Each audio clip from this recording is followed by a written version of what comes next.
But first of all, I'm going to start with two quotations involving three Prime Ministers. I need a prop, and I might ask Dr. Mordini to be my sort of prop. So, Dr. Mordini, I'm going to ask you to be Tony Abbott, but don't worry, you don't have to say anything, right? And picture us all being in the House of Representatives chamber. You've all seen it on television, and there's a dispatch box between you and I'm looking at you, and you're the opposition leader. And I say this to you, and this is the first quotation. If he wants to know what misogyny looks like in modern Australia, he doesn't need a motion in the House of Representatives. No, he doesn't need a motion. He needs a mirror. That's what he needs. That's the end of your part. And many of you would have realised that that was from the famous speech by our former Prime Minister, Julia Gillard. Another quotation was not said in the House of Representatives. It was said on a private phone call. And it went something like this. Julia, I am the Prime Minister. That was Scott Morrison to me in a phone call. It was sort of kind of weird. It was just after the leadership coup, as if I'd missed the news cycle, you know, I knew who he was. It was an unnecessary assertion of his power, as I had been serving as a government MP at that time.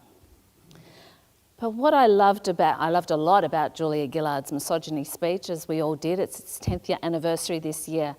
I loved the words, he needs a mirror. Because when all of us look in the mirror, what's looking back at us is what only we know. And obviously those close to us maybe.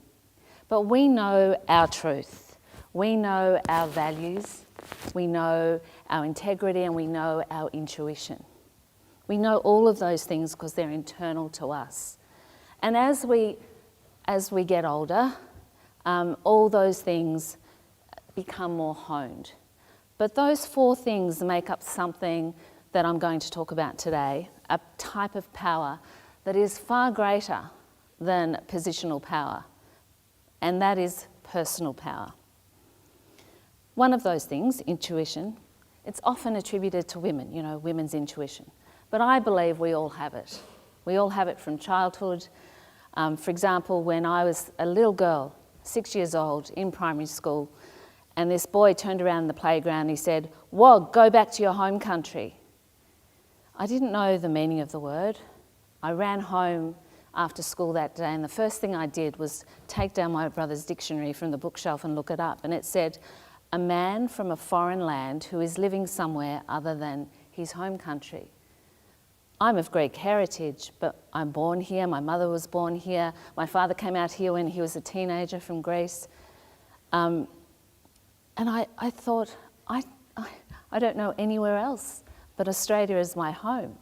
But you know, I didn't need the definition because I knew intuitively from his tone. I knew from his tone that it was nasty, that it made me feel excluded, unsafe, fearful. I knew that.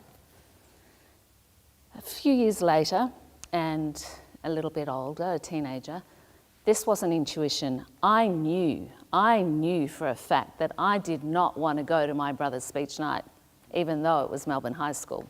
He's an old boy, right? I knew that. And, you know, that was but Mum insisted I go, right? And that was back in the day when I didn't have one of these things to distract me, you know, that sort of very common manoeuvre that we all know and love. But I wouldn't have needed a mobile phone because I believe I would have had the same reaction at that speech night when I heard some 1,000 boys create this magnificent sound in Melbourne Town Hall. I had never seen anything like it. I'd never been to a big live performance or anything like that, and just this magnificence of the sound and the moment just really struck me. And as I was in the back of the car, my brother was clutching his prize. I was looking at the boards out there. I can't remember what it was, but anyway. And he was clutching his prize, and I was thinking about the words of the song. And the song the boys were singing was our national anthem, but before it became our national anthem. And I remember thinking at that time, as a young girl, Pity the words were, Australian sons let us rejoice. Oh, it must have been because it's a boys' school. That must be why. I was so moved by that event that some 40 years later, when I made my first speech, my maiden speech to the Parliament of Australia, when I was elected in 2016, that I mention it. And I mention it because I was grateful that in the referendum that was put to the Australian people, the words were changed to Australians all let us rejoice. And most recently, they were changed from for we are young and free to for we are one and free. I was grateful for that. And I realised also with the effluxion of time that what I loved about that moment really was that sense of inclusion, that my brother could be part of something so magnificent. That was all intuitive. But as we grow older, as we stop being adults in waiting, you know, when we hit 16, 17, 18, those four things, your truth, your values, your intuition, it all becomes much more honed because you have to make decisions, be it subject selection, your career pathways, all sorts of decisions, life decisions. You'll make good decisions, bad decisions. And I refuse to believe that intuition is something that's spontaneous, that you just think of. It is actually part of the reasoning process because you might consult with people. You are maturing and in taking into account all sorts of possibilities when you're intuitive about something. And quite often, you got to throw a bit of courage in when you've got a decision where you're weighing up two options, for example. That old expression of trust your gut, that's saying trust your instinct. And it's such an important thing as we carry on in our own life's journey. One of the hardest decisions I've ever had to make was at the same time of that conversation when Scott Morrison emphasised to me that he was the Prime Minister, emphasised his positional power. That was day one of 3 months, which I'm about to describe. It was just after the leadership coup where he and Peter Dutton were both king ringleaders in a coup against which ousted Malcolm Turnbull from the leadership, under whose Prime Ministership I had served. And I decided, I knew intuitively, that I did not want to continue to serve after the next election under Scott Morrison, but I was going to, take it quietly, but nonetheless, I wanted to be honest and I wanted to issue a statement to say I wouldn't be recontesting the next election. So I was planning to sit in the backbench until the next election. Morrison didn't want me to do this. I got a message to him just literally days after he was sworn in. I was trying to reach him. I was told it was part of the delaying tactics so that he didn't return my call. He always had in the past. But nonetheless, I got the message to him through his ministers, and finally he rang and he said, "You can't do this now." And I said, "Scott, I have to. I can't lie to my family, my friends, my constituents for the remainder of this time. But don't worry, I'll be polite about it. I'm just going to issue a statement on social media." No, you have to wait 2 months. No, Scott, I'm driving to my office with wine and chocolates for my staff. I have to make this statement now. And he said, "Wait a month." No. And then he said, "I am the Prime Minister." And then finally he said, "Give me 24 hours. And I thought, okay, I'll give him 24 hours. He probably has to create a 2-line statement. That was my first mistake. I woke up the next morning at about the 20-hour mark and the story was breaking. I'd only told my closest family, friends and staff at this stage. It was breaking.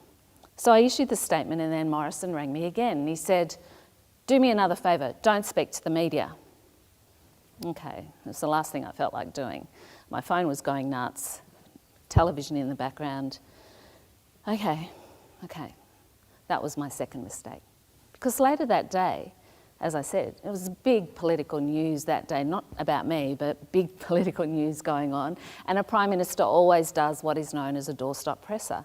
And finally, at the end of the press conference, at the end of that, someone said, "What do you think about Julia Baines not recontesting the next election?"